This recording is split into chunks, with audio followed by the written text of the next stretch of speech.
So they tell me that the best way to do this is to actually just do it. So hello, I'm Susie Buck, and this is Tilting at Windmills. Ha ha ha. One of these days I'll actually learn how to do this and, talk like I know what I'm doing. So I figured I'd spend a few minutes playing around with stuff and see how it works. It's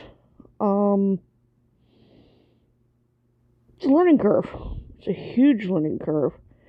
And I've spent the last 2 weeks doing a lot of watching of different YouTubers, and I've become quite a fan of a few of them.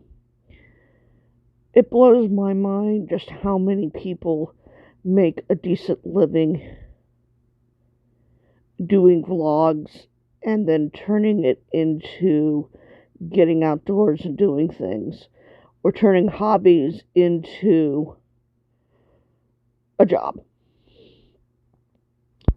Me, my main directive is to get some of my conservation talks out there, teach some people about what's going on in the broader sense of conservation and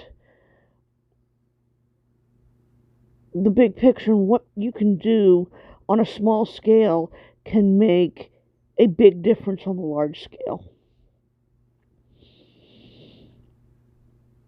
After some thought, I changed the name of my YouTube channel from the name that I use on formal publishing to Tilting at Windmills, and that goes to a joke that a friend of mine made. Now, he was being sort of mean, but he does have a point.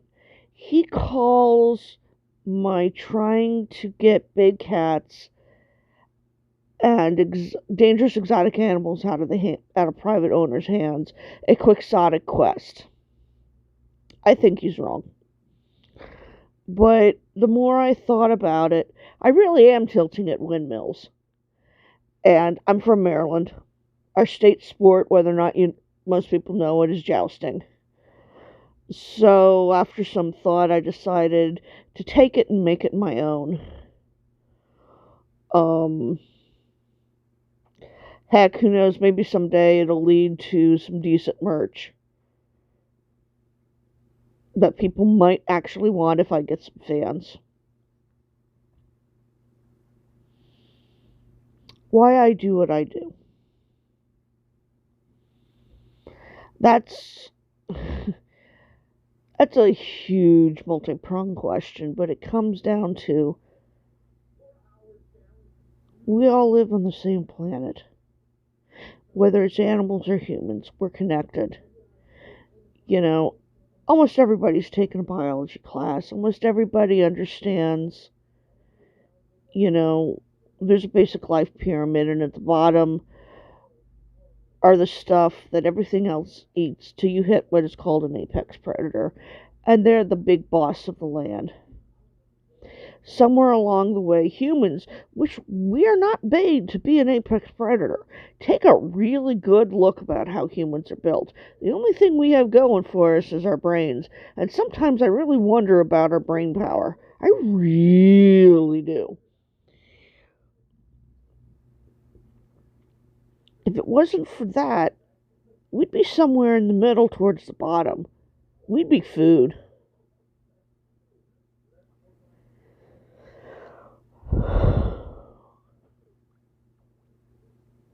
So here we are. What are we going to do? Well, knowing that we're supposed to be somewhere in the middle gives you an idea of what's really gone wrong. We are way overpopulated. We have killed our predators. We've let some of the prey species get overpopulated. We've polluted everything we've touched. We've barely started to clean it up, and now we're starting to really reap the horrors of what we've done. That's scary. And in essence, it's why I do what I do. And I picked my battles. I became an expert in big cats. Mostly by accident is how I found my specialty, but in the end, it doesn't matter. I found my battle. And that battle is to keep them away from people who are breeding them for canned hunts, breeding them for people to come, pet, take pictures, and then turn around, kill, grind up the parts, and send them to China. Recently, National Geographic did a story about a place that got busted in South Africa. Over 100 lions on that ranch. Not a single one had fur on it. Every single one had mange. They had to put down 2 or 3 immediately, and most of the lions will never leave that ranch. Even though it is in, Humane Society's hands, they'll never leave that ranch because they'll never be well enough. What happened to the owners? Why were they left to be so sick? I couldn't find enough information to tell you either way. Probably got spooked and just up and left. Maybe they got caught. Maybe they just made enough money and stopped caring. Not that they really cared much in the first place. It really, from everything they found, it looks like they were raising the animals specifically to be slaughtered and sold into the parts trade for China. Think about that for a second. It means they didn't care how they lived, didn't care how they bred, didn't care for anything except getting them to a relatively decent size so they can be sold, killed, ground up, sold again. Thousands and thousands every day. While we're fighting tooth and nail for every single wild lion to survive, there are thousands more sitting in private hands, which will never again see the wild. They don't do conservation any good. But somebody's making a profit because they're cute when they're young and people are stupid and will come take a picture with them because they're lied to and said it's for conservation. Nope. Every bit goes into somebody's pocket somewhere. No decent conservationist, zoologist, or keeper will sell you a picture with a Class A predator, an apex predator. No one.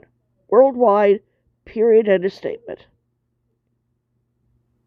Because you can't, and I can guarantee it, because if you're doing so, you cannot participate in the species survival plans. So think about that very carefully. If they're claiming to be part of the species survival plan and they're selling you time to play with them, they're lying. And you just made somebody a nice profit. Oh, and at the same time, that lion cub or tiger cub or whatever you just handled, you probably helped make sick. You definitely contributed to blindness. And the fact that they were ripped away from their mother way too soon and are going to spend most of their life sickly. And probably end up shot by some rich American hunter so it can go on his wall. That's after it's been doped up really good so he can actually get his shot. Yeah, might be a quixotic quest. But if I see or go on another rescue where we're pulling animals out of that situation, it'll be way too soon. So, yeah, those are the windmills that I tilt at. And I'm not going to give up doing it. So, when I'm not, tilting at windmills trying to save the world, um, I've been doing. I'm just starting to get to